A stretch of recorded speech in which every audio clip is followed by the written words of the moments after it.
Alana. Welcome back to my channel. Today I want to talk to you about how I handle having insomnia, something that I've had pretty much my entire life.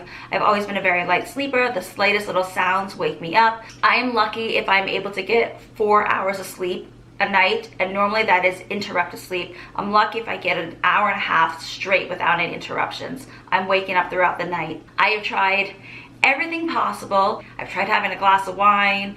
I've tried medications. I once had a really bad experience with taking Ambien years ago. It had the opposite effect on me, and I felt like I was wired and hyper and bugging out for 2 days straight. So I tried to avoid taking any kind of drugs for sleep because it just doesn't work well on me. I will on occasion take a Tylenol PM.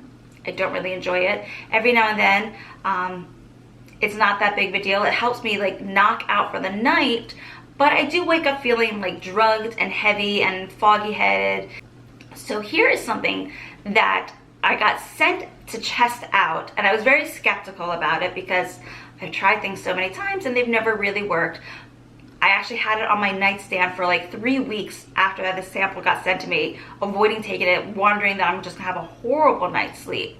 I finally caved and I took it. Life changing. This stuff is amazing. It is this Sleep Calm Melt Away tablets by, I'm gonna probably say the name wrong, Biron, B-O-I-R-O-N.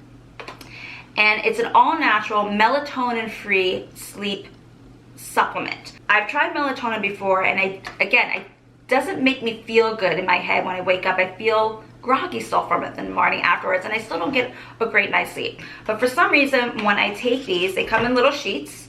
You just pop one of these little tablets out, put it underneath your tongue, and let it dissolve, and then take like a quick sip of water. These work like a miracle. I'm not kidding. I take one, and within 20 minutes, I'm falling asleep.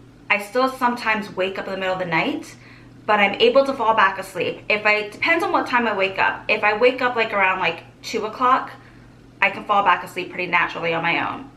This is me when I'm going to bed, like say around 10 o'clock. If I wake up around like between 3:30 and 4 o'clock, it's harder for me to fall back asleep. So really simple, I just quickly grab another one of these and pop another one in my mouth.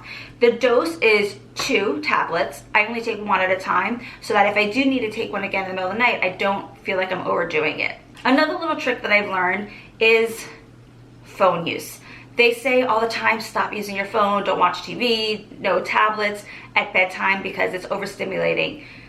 But the reality of the world that we live in right now is that we all use these devices. The first thing I do is I put the phone on the darkest nighttime screen setting. So it's a really dull light. It's not going to be straining my eyes and triggering my brain to be like hyper alert. The other thing I do is I find mind-numbing activities. Kids' jigsaw puzzles. They're really simple and slow, and I allow myself to do only 2.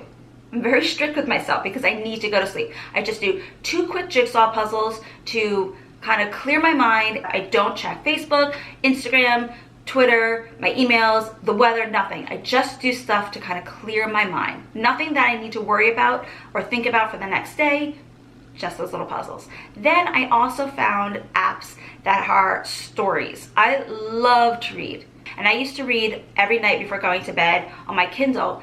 The problem was I was getting too wrapped up in these stories, and I'd be getting too involved and I wouldn't be able to fall asleep. Or I would start reading and I would possibly fall asleep, but then I get mad at myself because I didn't know what was going on in the story, and I wake up and the cycle would start all over again.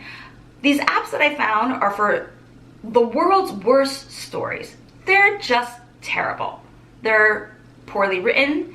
They make really no sense. It's not in English writing, so the language and the sentence structure, it's bad. But it's just enough to keep me reading because I'm engaged enough to do the reading, which is something that, calms me down, deletes anything from my mind that's keeping me awake. But it's like so mind-numbing that it knocks me out. And literally between taking these supplements and reading these terrible stories from these apps, which make no sense to me, I'm asleep within 20 minutes. And I have no idea what went on in the story. You know, when I wake up in the morning, I have no idea what spot I left off, what was happening, but it doesn't really matter because I'm completely uninvested in these stories. Let me know what you think. If you have any questions or comments, leave them below. If you have any tips, other ways to help deal with insomnia, let me know. I'll try them. Thank you so much for watching. Please remember to like, share, and subscribe, and I'll see you real soon. Bye.